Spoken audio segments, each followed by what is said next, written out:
I have right at 2 o'clock, and I know that we do have several folks yet to log in and join us, but we will go ahead and get started so that everybody can go on with the rest of their afternoon. And as always, we are recording this session, and everybody who is logging on a little late with us or was unable to make it, we'll send the link so that they are able to preview this. But welcome and good afternoon. I am Julie Sanderson, and I am the event director for the Toledo Regional Chamber of Commerce. And thank you for joining us in our fourth in our series of webinars planned to help keep you up to date and help you understand some of the COVID-19 vaccine issues as they relate to your business and employees. This series is in partnership with the Employers Association, the Chamber, and the V Project. By now, especially if you've joined us for a few of these, you've heard me talk about the V Project, but for those who are, this is your first time joining the call, I do want to give you a little bit of background. The V Project is a community initiative that is designed to educate, motivate, and vaccinate the entire Northwest Ohio corridor to dramatically slow the spread of the COVID-19 virus. Medical experts agree that we need 70% vaccination rate to get to that herd immunity that allows us to be safe and helps our businesses, organization, and community members thrive again without restrictions, something that is definitely important to all of us. To accomplish this, leaders from industry, government, nonprofit, healthcare, education, and religious organizations have united in this unprecedented effort to mobilize our community to achieve that 70% vaccination rate goal. The Business and Industry Committee is one of the members of the V Project, and the Chamber and the EA are both part of this committee.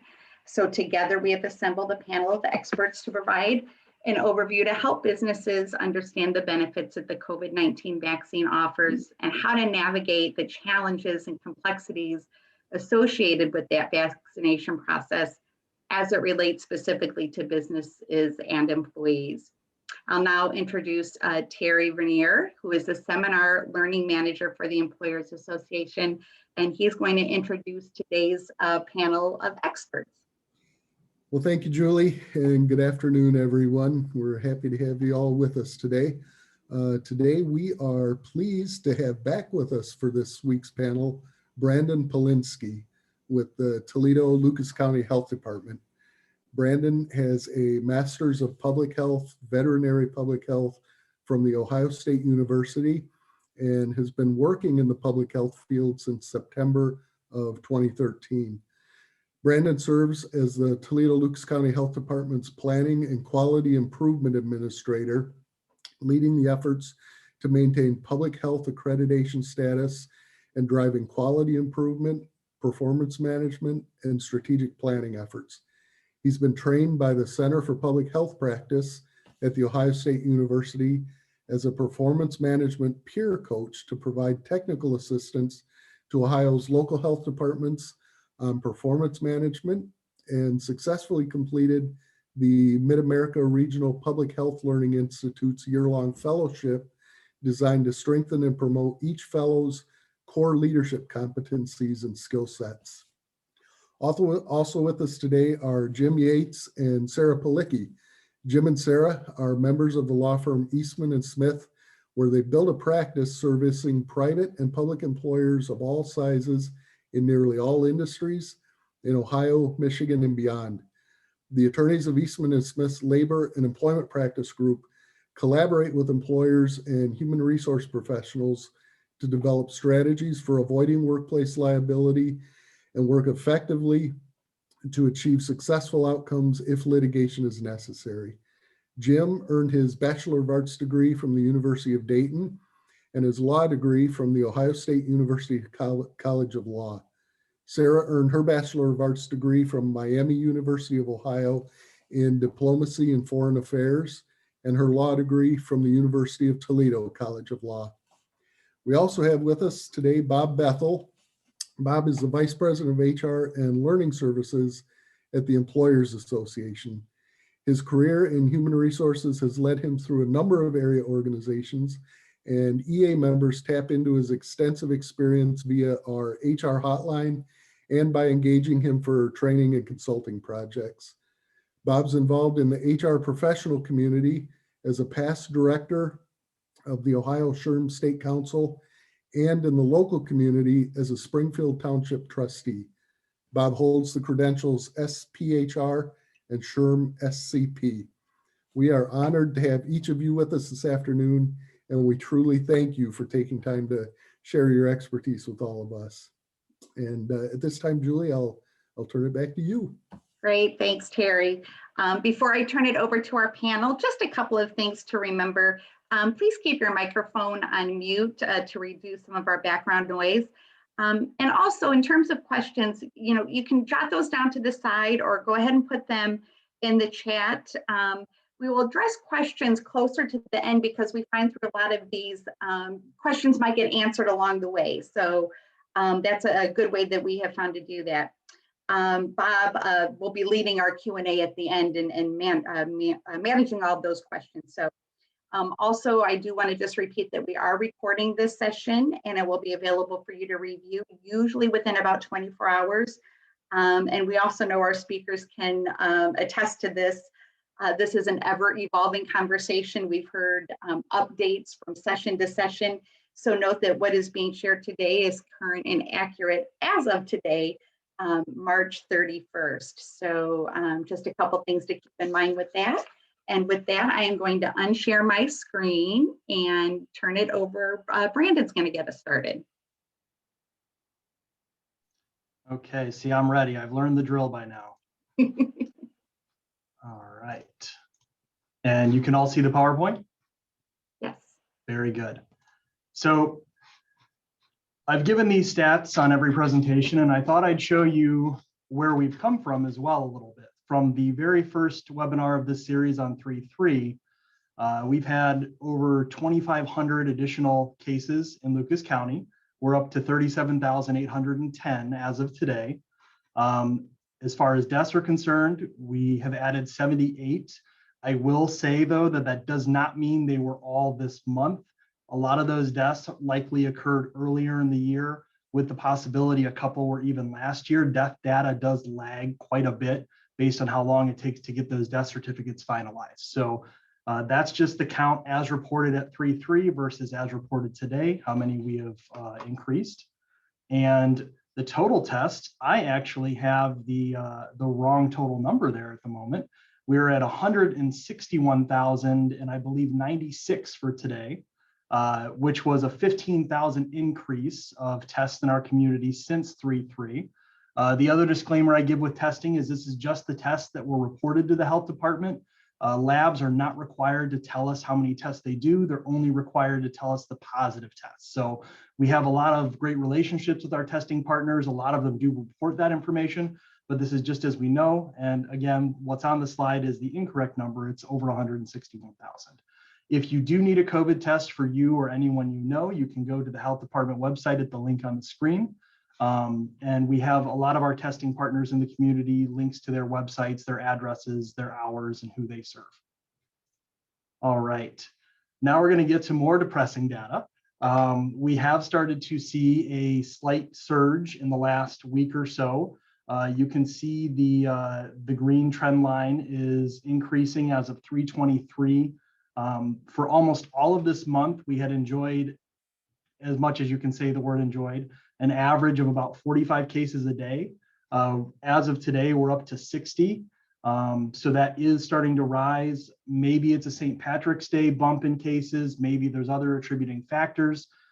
We can't say yet. We're hoping that this is just a short-lived slight rise and we'll start trending back downward. But that will be seen as we progress further. So we are seeing increased cases in the community though. I've shown this map before, and I have a couple different versions. So this is the per capita map, basically equalizing all the zip codes as far as the number of cases and their populations. The numbers you see are per 5,000 residents. Obviously, not all zip codes even have 5,000 residents, but this is how we normalize it. So this is the slide that we showed on 3.3. Moving to a little bit later in the month, you can see that the cases still were not too bad, 323. That was the start of our recent rise. And then, of course, as of today, we're seeing that spread, especially in the eastern part of the county, that cases are starting to rise there, and a few other areas as well. So this is kind of a nice pressure sensitive map, because it does change rapidly when cases start rising in those higher colors. Now, granted, this is still way better than when we were in November and December, when everything was a solid red. So we are happy there's different colors in the map, but we're hoping that it starts trending back towards those oranges, yellows, and greens across the community pretty soon. One of the big topics today is variants of concern. You all will have heard in the news different things about the variants. You may have seen that we released a press release this week as well. And we had one last week too, saying that there are variants in our community. One thing to note is that these are not the only variants out there. There are thousands of mutations, but not all of those mutations make the virus more transmissible or worse disease. So globally, there are a lot being looked at, but these are ones that kind of rise to the top of the variants of concern globally. So the United Kingdom one is the one that has hit the US the most in terms of what we know. There's over 11,500 cases that have been sequenced. 305 of those are in Ohio, and the Ohio Department of Health has informed us that based on their passive surveillance, there are now 5 cases in Lucas County as of last week of the UK variant. As far as the South Africa variant is concerned, they are in Ohio. We have not been notified that we have any cases yet. The Brazil variant, again, cases in Ohio, none in Lucas County. With the California variant, this is the press release we just sent out this week. The Ohio Department of Health has notified us 2 cases in Lucas County were of the California variant. Now, a couple things people might say, okay, they're mutations, what's the big deal? I have a couple of the stats from CDC. The 117 has, and the 351 have about a 50% increased transmissibility. 117 also has a higher likelihood of severe illness and some neutralization of natural and vaccine-acquired immunity. It doesn't mean that vaccines, or if you've gotten COVID before, is ineffective to help you. It just means that your antibodies are not as suited to attacking some of these variants. They still will confer some immunity and some protection. As far as the California variant, that only has about a 20% increased transmissibility, but it has a slightly greater evasion of some of your immune capacity to respond to it from those naturally acquired immunity or from vaccine acquired immunity. So we are looking at these, we are watching them, but that's kind of the state of the US and where they are. There are other variants. There's even another California variant, but there's quite a few that we don't need to go into detail on, but they are out there. They will cause challenges as we go forward, because you may have gotten vaccinated, you may be fully vaccinated. It does not mean you cannot get COVID again, but it should indicate from all we've seen that that your chance of developing severe illness goes down significantly. Your chance of hospitalization goes down significantly with vaccination, and your risk of death appears to go down by all indications of the data right now.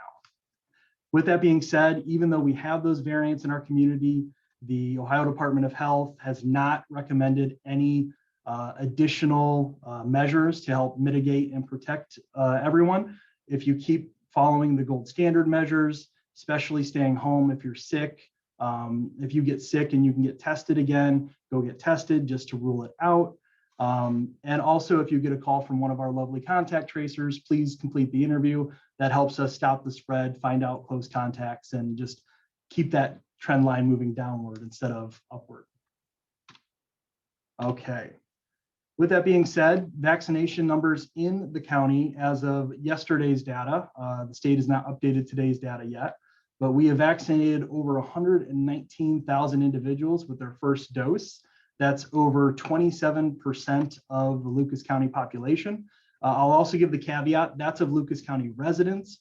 We actually have vaccinated a lot more individuals in our county, but they may have come from surrounding counties Monroe, Wood, Ottawa, Henry, all those counties around us as well. So that's just of our residents. The actual number we have facilitated, or our partners have facilitated, is higher. And again, that's over 49 and about 5,000 additional since the first webinar we did with the chamber on 3/3. So significant amount of vaccines in the last month. We're moving along. We're opening our first FEMA pod at the rec center today. So we're going to be really chugging along here pretty well. As far as second doses, 74,000. So about half, 17% of what we've done. And again, the number on the second bullet obviously is not correct, the 49,481. I don't have that number in front of me, but we've given a bunch more second doses since the very first presentation. So the good news is this is recorded for all posterity, so we'll go for there. One thing to remember, the best vaccine is the one available to you. I will add that Pfizer, I believe today, applied for an additional emergency usage authorization from the FDA to vaccinate 12 to 15-year-olds, or really those sub 16-year-olds. Don't know if that will be granted, but that is in the works, that Pfizer is looking to apply for that authorization for younger individuals. So that is coming. In terms of understanding the difference between vaccinations, again, this is something that I've shown a couple times. Preventing symptomatic COVID in the US, you can see the different percentages. Again, no vaccine is foolproof, no natural immunity is foolproof, but it's a lot better than having no protection at all, especially with some of the variants starting to circulate around. The time to full vaccination includes from the time you get your first dose till you're fully vaccinated. So there's 21 days between your 1 and 2 dose of Pfizer and 28 days between your 1 and 2 dose of Moderna. That's why those numbers look so high. But all of the vaccines are effective that we have available in our community. So anyone you can get is great. We have changed. We moved to the state system, the VMS vaccine management system, instead of Acuity, which we had been using in the county when we started. So I wanted to show a little bit of how you schedule very quickly. You still can go to the health department website and click that schedule appointment. It will go to the right place. Or you can go to Get the Shot at Coronavirus Ohio. They go to the same place. If you want to go directly, you can. If you have the health department website booked, I highly recommend it. You can just jump right there from the schedule link. But when you go there, you'll see that first page, can I get the vaccine? You go to check eligibility. You answer a few questions like, are you over 16 right now? Are you filling it out for yourself or someone else? You understand, blah, blah, blah, all the legalese that accompanies this. Scroll down then, and you can enter the zip code.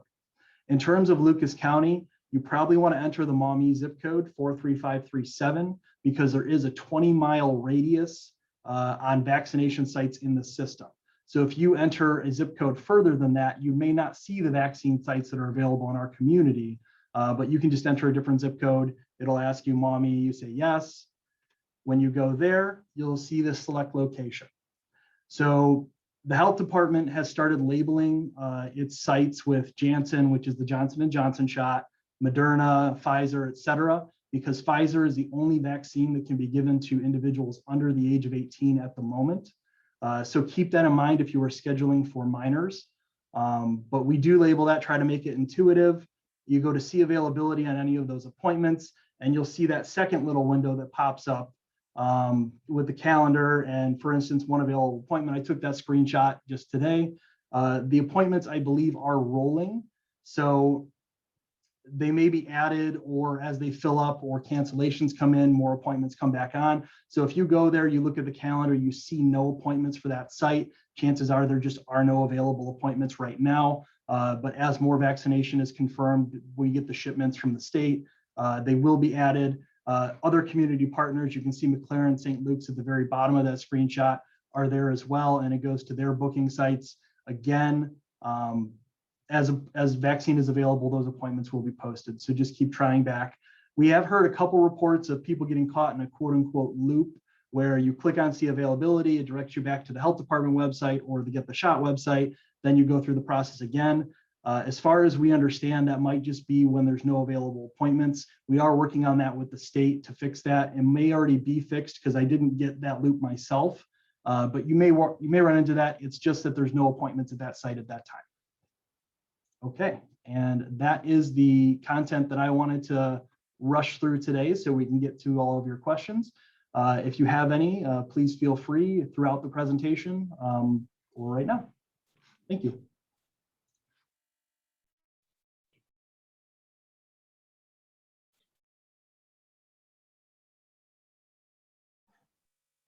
Thanks, Brandon. And with that, we will go ahead and turn the discussion over to Jim and Sarah to share some updates as well. Thanks, Julie. So we'll talk about some of the legal issues and some of the things we've been seeing with our clients, and also kick it over to Bob so that he can weigh in on some of these. I guess the first question and the easiest one that we get all the time is, can we make the vaccine mandatory for our employees? And that's a fairly straightforward question with a fairly straightforward answer. And that is yes, with exceptions, right? So you always have to have, when you're dealing with attorneys, exceptions. So yes, you could make it mandatory. The exceptions are for religious reasons, which would be if someone has a sincerely held religious belief, employers have to make an accommodation unless it's an undue hardship. And probably the more common exception is for accommodations to disability. So some folks have allergic reactions to certain vaccines or the content in certain vaccines, and those individuals, we need to try to make reasonable accommodations to those folks to accommodate their disabilities. And that could include having exempting those individuals from getting the vaccine, having them work from home, taking them off of a position where they're a public facing position and deal with a lot of folks that could be infected. So those are some of the issues regarding having mandatory vaccines. Obviously, the healthcare facilities, pharmacies, hospitals, those are the types of organizations that we see making the vaccine mandatory for their employees. But there's some other employers out there, and frankly, not many of them. The CDC doesn't even really recommend that we make these vaccines mandatory, and certainly the EEOC doesn't, because they're worried about employers discriminating against folks with disabilities or based upon religion. So we aren't seeing, I think the percentage of employers really in this area and throughout Ohio that are doing mandatory vaccines is pretty low. So the second question, we'll get to incentives, but at this point, I want to kick that over to Bob, because Bob is dealing with employers every day, and Bob is going to weigh in on what he sees as far as employers making the vaccine mandatory for employees, or just strongly encouraging employees to get the vaccine.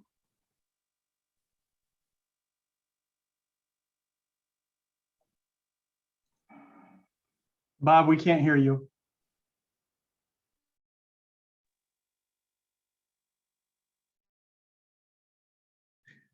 Sure, whatever Bob is saying is like really super insightful. I'm assuming that. Yeah, all right. Can you hear me There, now? yes. Right. Very good. Thank you. Thanks, Brandon. Appreciate you speaking up there and didn't let me go on too long without being able to hear me. So yeah, what I was starting to say was that first, thanks, Jim, for kicking it over here. You mentioned that you felt like the percentage of employers mandating the vaccines is low. I would even say at this point in my experience, it's probably at zero. I haven't heard of anybody who's actually mandating that so far. And especially, I think that there may be some who will do that eventually, but I think it will be, as you said, in healthcare. But I would expect, and what I've told employers who've been asking about that is that certainly only if you can justify it, and probably not until it goes off of just the emergency authorization that is been approved by the whoever it is that approves these things. But everything has just been done on this emergency authorization here so far, and so until such point that it actually gets to be fully authorized, I doubt that we'll see many, if any, employers actually doing that. Some are still asking that. I still do get that as a pretty common question on the HR hotline, but my feedback and my what we're seeing even in our surveys is that people are not planning on making this mandatory anytime soon. Okay, so let's get to the next question then. If most employers aren't going to, or aren't currently, and aren't going to make this the vaccine mandatory, what, if any, kind of incentives can employers give to encourage our employees to actually go get the vaccine? So what we've been seeing is, employers giving an extra maybe 2 to 4 hours of paid leave so that individuals could get the vaccine. Maybe if they're an exempt employee, so salaried exempt employees, maybe they get a bonus day to go get their vaccine rather than just a few hours off. We have seen some cash incentives. Kroger given $100, and a lot of other employers, frankly, are giving what I would call, a smaller amounts, $100 or so of cash incentives. And New York, state of New York, actually requires that public employees get 4 hours of paid leave for each vaccination. And of course, as you may expect, the state of California not only allows pay for getting the vaccine, but also getting tested, also pay for anything that's related to being symptomatic from COVID or quarantine. So up to 2 weeks of paid leave in California. So some states are actually mandating it. And just recently, pursuant to, I guess, the last COVID relief package that passed, there are some indications in there that sort of touch on this issue. So I will turn it over to Sarah for that.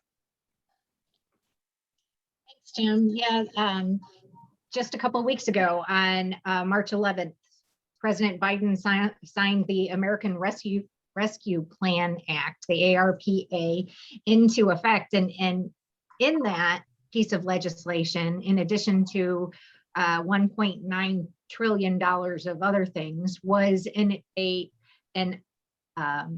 extension of the Families First Coronavirus Response Act, which we probably were speaking at exactly a year ago right now, because that went into effect April 1st of last year. And it expired on December 31st of last year, because back in April of last year, we thought COVID would all go away by the end of 2020, but here we are.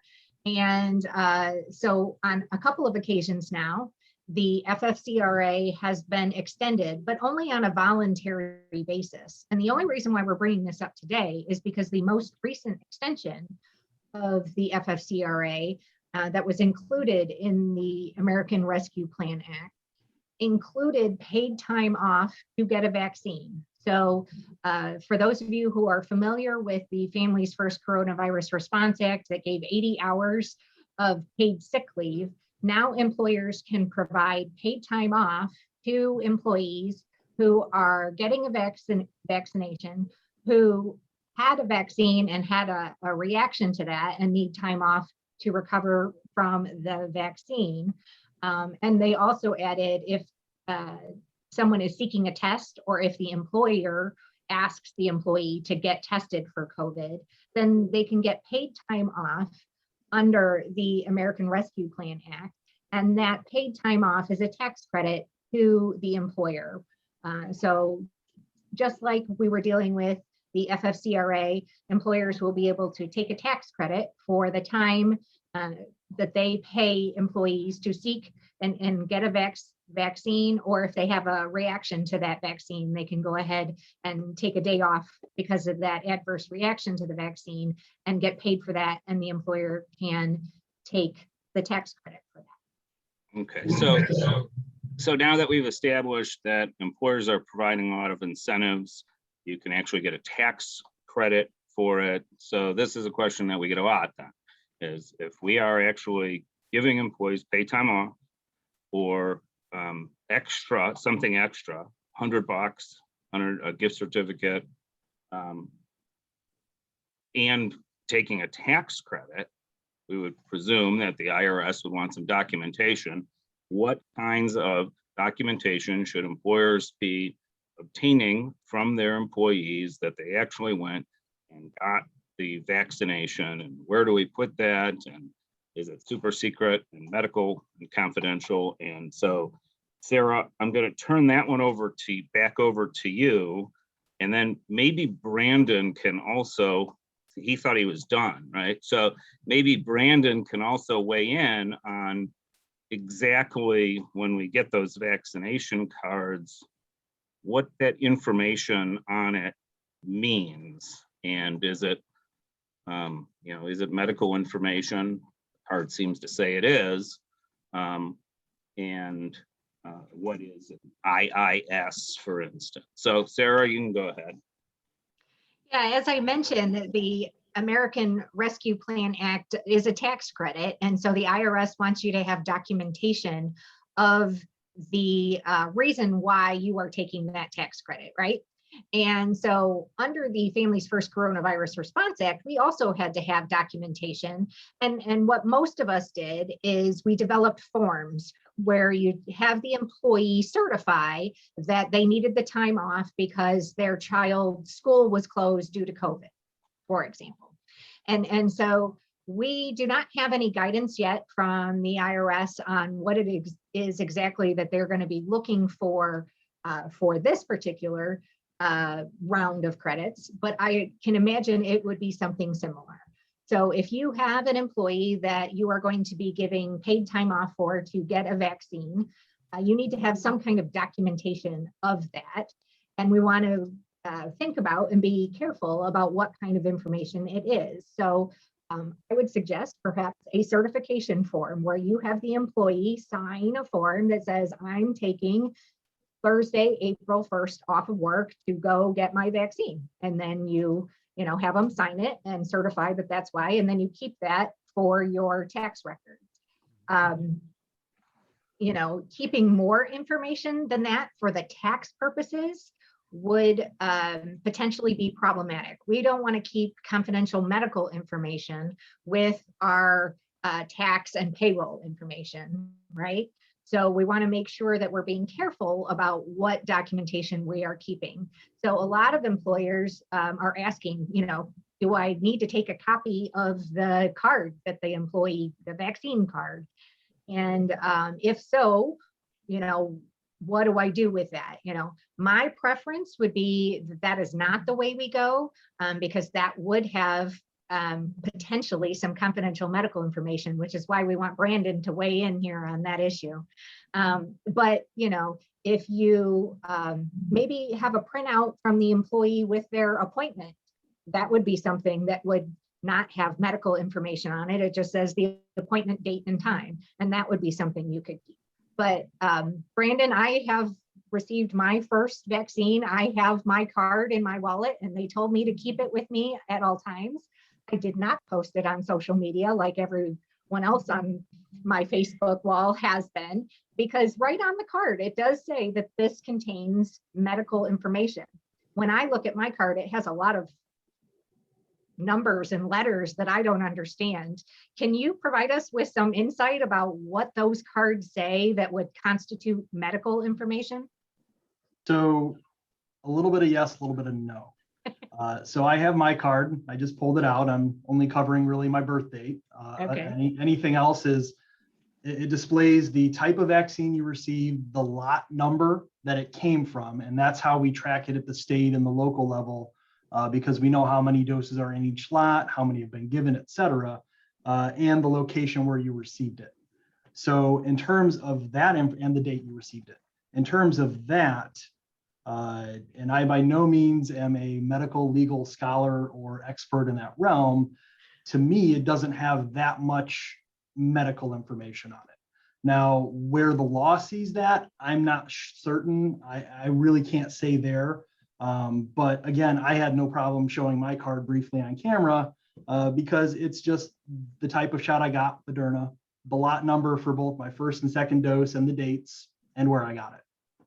So when I looked at my card, Brandon, I thought the exact same thing. I thought, well, gosh, this is just the date that I got my shot, the lot number, in case they needed to trace it back or for some reason, and my birth date, right? So you can cover up the birth date. But I didn't see any other medical information on that card. But there is some guidance out there that seems to indicate that this is confidential medical information. And so whenever a lawyer hears that, we want to make sure we are not keeping that confidential medical information in the employee's personnel file, right? We don't keep medical information in an employee's personnel file. So that needs to go in a separate locked confidential cabinet so that we aren't at all having confidential medical information where unauthorized people could potentially access it. So that would be my caution to employers. Again, this is a developing topic, and the IRS hasn't really even specifically weighed in on what it is that we need to get the tax credits.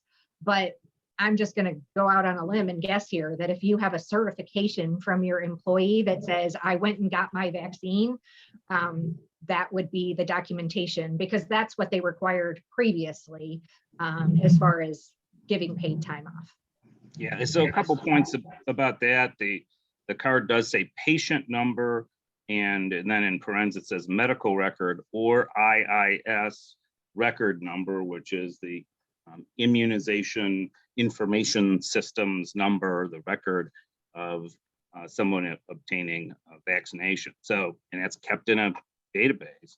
So it does have that information on it. And about that issue, the CDC says if an employer wants employees to provide proof that they received it, basically Sarah is saying, just get them to sign a certification form like we did with the FFCRA.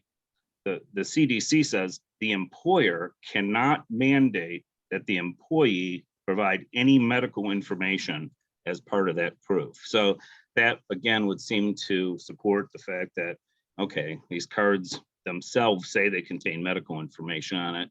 Maybe it wouldn't be such a great idea to have those cards, certainly not in a regular personnel file, but maybe a super secret medical file. So Sarah, I do want to go back to, and then we'll go back to Bob on these incentives. So what employers are doing as far as incentives go, and then kick it over to Bob and see what he's seeing out there, what employers are doing, because I don't believe you commented on the biggest incentive of all, besides the fact that if you have the vaccination, you do not have to quarantine, right? So it's great for employers and employees alike. So if you have that vaccination and then your 2 weeks go by after you've had your last shot or your only shot for Johnson & Johnson, you are not subject to quarantine, which is great. And so that's a great advantage, but go ahead, Sarah. Yeah, you don't have to quarantine so long as you're asymptomatic.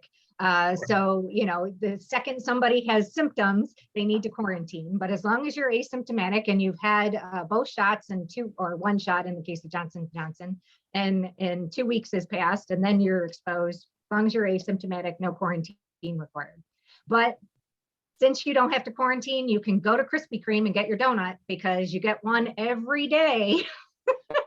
As long as you can show your card. So Krispy Kreme has been getting a lot of publicity for that, and good for them. I don't know that I could ever eat a Krispy Kreme donut every single day, but I might go get one. And certainly that would be a big incentive. The one thing we have been cautioning employers on is if you are providing an incentive to your employees to get the vaccine, and then someone has a disability that prevents them from getting the vaccine or a sincerely held religious belief, how are you going to treat those individuals who can't get the vaccine for whatever reason? And are you opening yourself up to potential liability if you are providing a benefit to one group of people that is getting the vaccine, and then others who can't get the vaccine don't receive that benefit? So we run into that in different areas in employment law. Any of you who provide different wellness benefits and things like that, we always have to be careful with how does this affect those individuals who, because of a disability or because of a sincerely held religious belief, can't participate in getting that incentive. And so you may want to consider that, and whether you can reward people simply by, signing a agreement that they will always wear their mask and constantly wash their hands or something like that, and then incentivize them for that.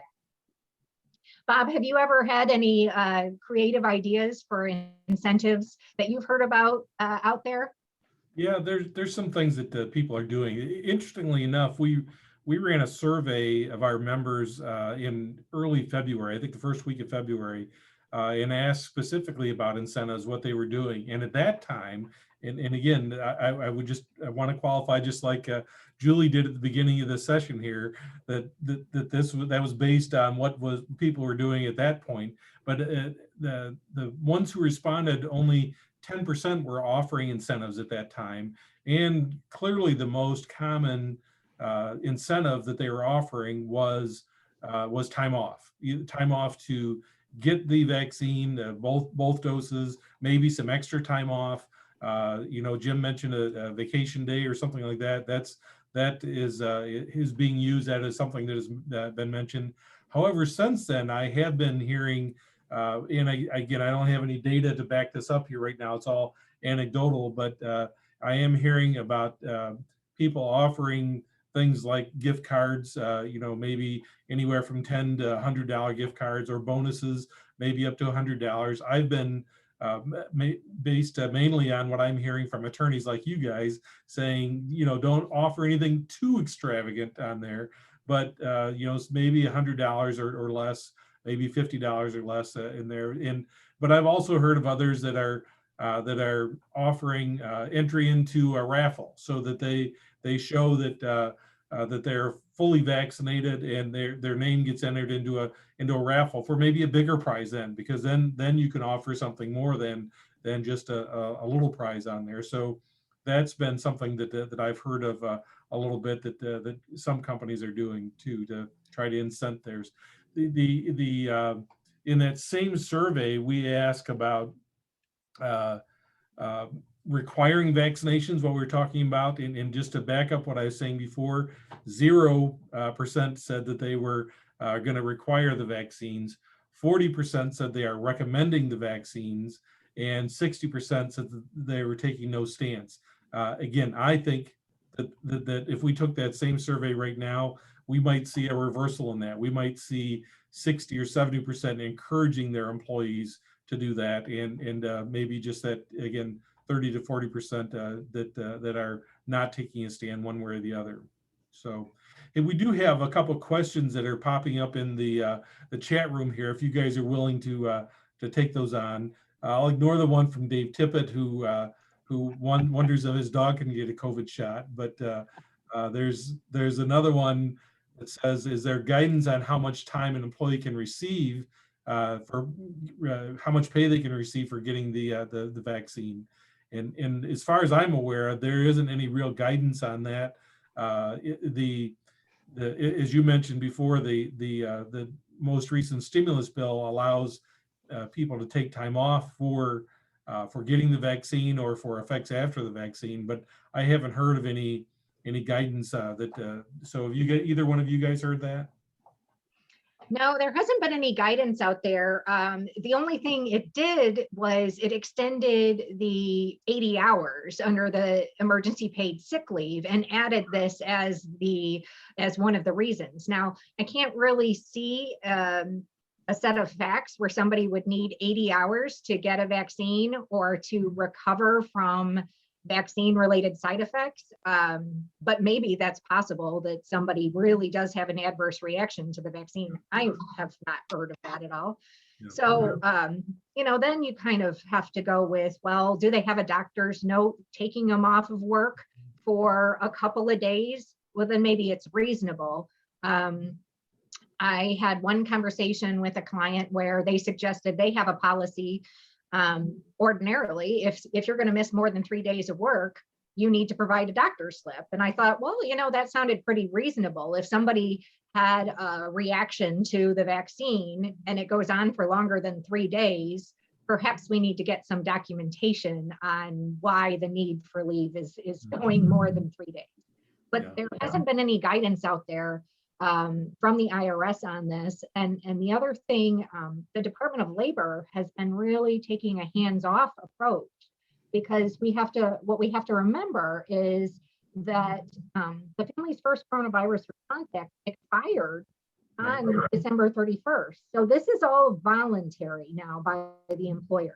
And so the Department of Labor hasn't been giving a lot of guidance since January 1. The IRS is the only one that's been weighing in, and all they care about is the documentation to support the tax credits.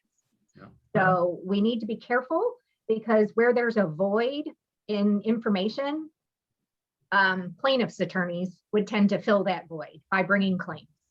So, if you're thinking about taking a particularly aggressive stance on something, you'll want to make sure you're checking with your employment counsel first, because it could potentially open you up to some, private lawsuit. But right now it's a voluntary benefit. So whether or not you provide the paid leave, it's voluntary on the part of the employer. So before we run out of time, we might as well get to the big controversial issue of the day, right? So it's this notion that we're going to have folks that are vaccinated and unvaccinated in the workplace, and can we make distinctions between those individuals? Sarah touched on it a little bit in terms of incentives. OSHA, in their guidance at the end of January, tells us that we can't treat vaccinated and unvaccinated folks different. The CDC in their guidance says, hey, everyone should be posting stuff that they got vaccinated on social media. Give them a card, give them a sticker, like they voted today. I got vaccinated today. So on the one hand, there seems to be some mixed messages. You clearly can't treat the vaccinated folks differently than the unvaccinated folks, except vaccinated folks don't have to quarantine. They also, according to, this is earlier this month, the March 8th CDC guidance, if everyone is vaccinated and it's been 2 weeks since their last they're fully vaccinated, it's been 2 weeks, and they're in a room at the office, they don't have to mask or social distance according to the CDC now. So you're going to have folks that are unvaccinated, and what if they try to come into that meeting? That means everyone else has to social distance and put their masks on. And this is sort of carried over into a lot of other, realms. And this is where we get to the so-called vaccine passport, right? And as of April 2nd, New York is basically their vaccine passport program is going into effect as of April 2nd, the Excelsior Pass. So you get proof on your phone that you had the vaccine, and it's going to be a QR reader technology, and you can present that everywhere. And the governor of the state of New York is saying, yeah, right now, if you show that, you are going to get, you're going to have be able to have more people at weddings, more people at mass events. You're already getting the benefits of that. Madison Square Garden has said that they're going to start using that technology within the next couple of weeks for concerts. The airlines want this technology and are encouraging the Biden and the whole travel industry, encouraging the Biden administration to actually help with this technology and partner on this technology. So we ultimately have people that can sort of show this digital passport, and then folks might have some more confidence with traveling. And there's all kinds of concerns out there about, okay, who's going to be in charge of keeping this secure, private, contains confidential information. So that is going to be really the new battleground. So of course, as soon as New York launched their program, Governor DeSantis in Florida said, we are not going to have vaccine passports, and we will make sure that we don't have them. And two legislators in Ohio have come out yesterday, I believe, and said that they are, co-sponsoring legislation to prohibit these types of vaccine passports in Ohio because it treats folks that don't get vaccinated for whatever reason as sort of, I guess, second-class citizens. So I don't know if anyone wants to weigh in on that. Bob, Sarah, I think Brandon does, yeah. Well, I won't necessarily weigh in on the merits or the political in-battling of vaccine passports. I'd like to steer clear, but I will add something to your previous statement that we still do encourage social distancing, masking. The CDC, and we have given this guidance to individuals that if you're in a room, everyone's fully vaccinated, you certainly can take off your masks. It's that mixed company, you want to wear it, because while the science does show that those who are vaccinated have reduced potential to spread the virus if they were to become ill with it still, there is still that small risk. So when you're around individuals that you don't know their status, or just out in public, please continue to social distance, mask, all that. And hopefully continued vaccination will just start dropping case numbers everywhere, and we'll get even closer to normal. And then we can just, I don't know, whether we have a passport or not, we can go about our lives. Mhm. Yeah, I don't know that there's going to be any clear answer to that anytime soon. But I think it is something we are going to be faced with. And unfortunately, and Brandon, I appreciate your desire to keep it, to not get political on this thing. Unfortunately, it's going to be political. I'm sure of that. And unfortunately, I don't know any way to avoid that. But it is something that at some point, it might be different in different locations. It might be different in different places. I mean, I know that I'm excited about Major League Baseball opening day tomorrow. That's great stuff, and they're starting to open some things up there. And I'm hoping that as more and more people get vaccinated, that more people will be allowed into, whether it's Fifth Third Field or Comerica Park, or that whatever stadium they have over there in Cleveland. I think, again, if to go back to the spirit of the whole V project there, try to encourage as many people to get vaccinated, and we create that herd immunity, and maybe we don't have to worry about the vaccine passports at some point on there. So there are a couple other questions I wanted to get some reaction here to as well. From Lori Shockman, she says, if we offer a voluntary vaccination clinic on our site, and an employee has a reaction to the vaccine, would the employee be eligible for workers' compensation in Ohio? So to me, there's two parts of the questions on there. One is, and Brandon, maybe you know this, our private employers, or maybe even we've talked about the possibility of trying to host a vaccination site ourselves for multi-employers in the Arrowhead Park Association here in Maumee. Is that going to be possible? Are there some employers that are doing, some of the larger employers? I'm hearing, I think that they are doing that. Is it going to be possible for private employers or for an association like us to be able to offer something like that? So I'm going to use a favorite legal answer. It depends. No. Yeah.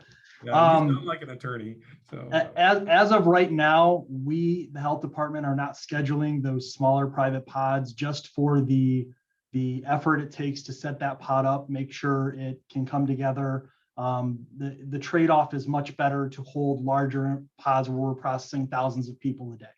Yeah. Now, I know there is discussion at the state level, though. Some groups have approached the governor to say, can we start allowing more private pods throughout the state? Because we also have to abide by what rules they want. And I think we will go there, where some of the larger employers, or even, as you said, groups of individuals could possibly get those private pods.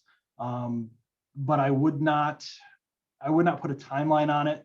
I do know those discussions are happening, but we at the moment are not scheduling it here in Lucas County. There are maybe a couple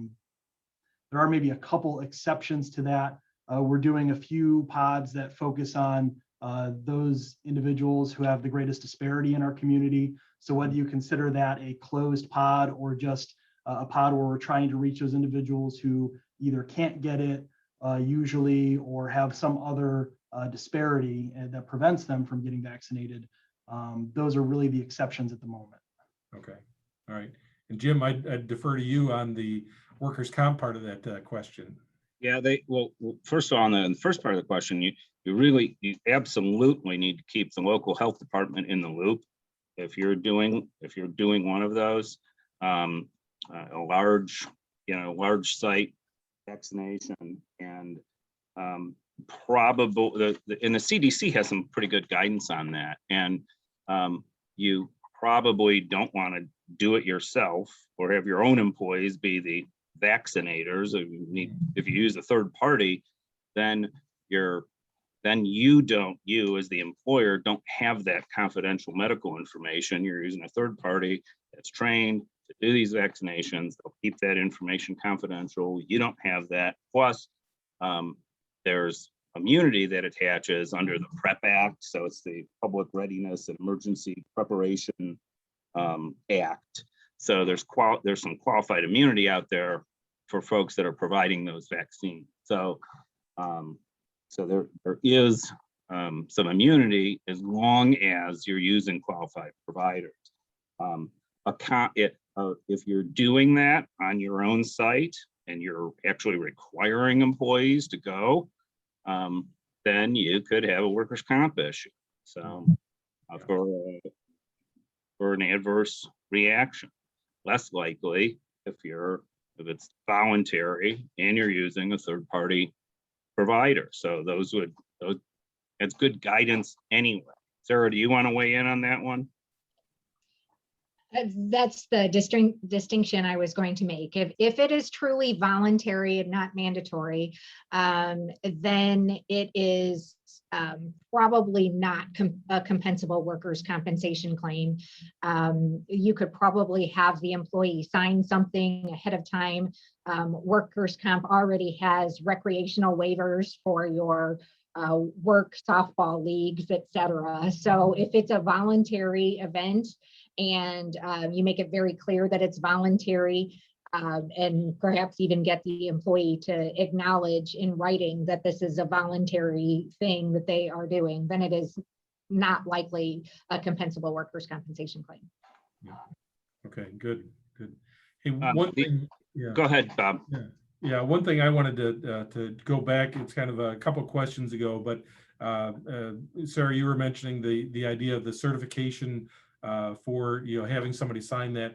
We have developed, in case anybody wants these, we have developed a couple of request forms for employees to take either emergency paid sick leave or expanded family medical leave. So if anybody is interested in those, please feel free to contact me, and I'll be glad to send those out to you, whether you're a member or not. Maybe we'll give you some incentive to become a member, but that is something that we're happy to provide to any employers who would like to have that. So if you do, contact me or put your name in the chat function here right now, and we can get that information to you. I had one. Oh, go ahead, Jim. I did want to mention real briefly that, you know, OSHA is supposed to be issuing a new emergency temporary standard dealing with COVID issues, and any day now, and that may very well touch on some vaccine related issues. So we may find out some more information from OSHA, and then I guess, Julie, you can get to the last question. But before we go, I want to make sure that Brandon has an opportunity to give folks, you know, places where everyone can go or where employers can go to give employees information regarding getting the vaccine. So the local departments of health have done a great job. Ohio Department of Health has done a great job. But Brandon, you might want to touch on that. And I think Julie, you want to ask one more question if we have time. Okay, so the our health department website, we do have information. We are due for an update of some of that info, but please certainly visit us. Visit the Ohio Department of Health. They have a lot of great information, and as well as the CDC. I know the CDC is a little tougher to navigate. It's kind of overwhelming if you get sucked into some of their various pages. But we try to distill that. Ohio Department of Health tries to distill that down. So if you're looking for information, please utilize those sources. If you need to contact the health department, we do have a contact us form on our website. And we're usually pretty good about getting back to that as quickly as we can. It just kind of depends what the day brings and what's going on at that moment. But we usually try to respond to those pretty quickly. Yeah, the Ohio Department of Health has a website. It's called or an address called VaxChat, VaxChat.ohio.gov. So you can go there and and tell your employees to go there so that they can get their questions answered. As an employer, you don't want to be put in the position of providing, you know, medical advice to your employees. You want to send them places. So there's some great resources out there, as Brandon indicated, and then that one that you can have your employees just ask whatever questions on a chat board. Those are great resources. And when I send out the link to the recording of this session, I'll be sure to include those as well so that you have those.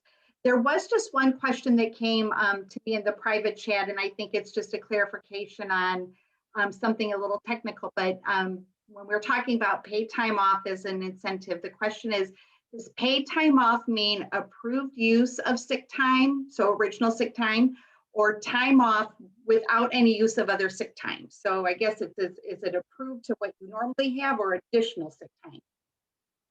So it would depend on what it is that you were going to do. If you're going to take the tax credit for it under the subsidy the incentive that is out there right now, then it would not be part of their sick plan if you already provide sick leave.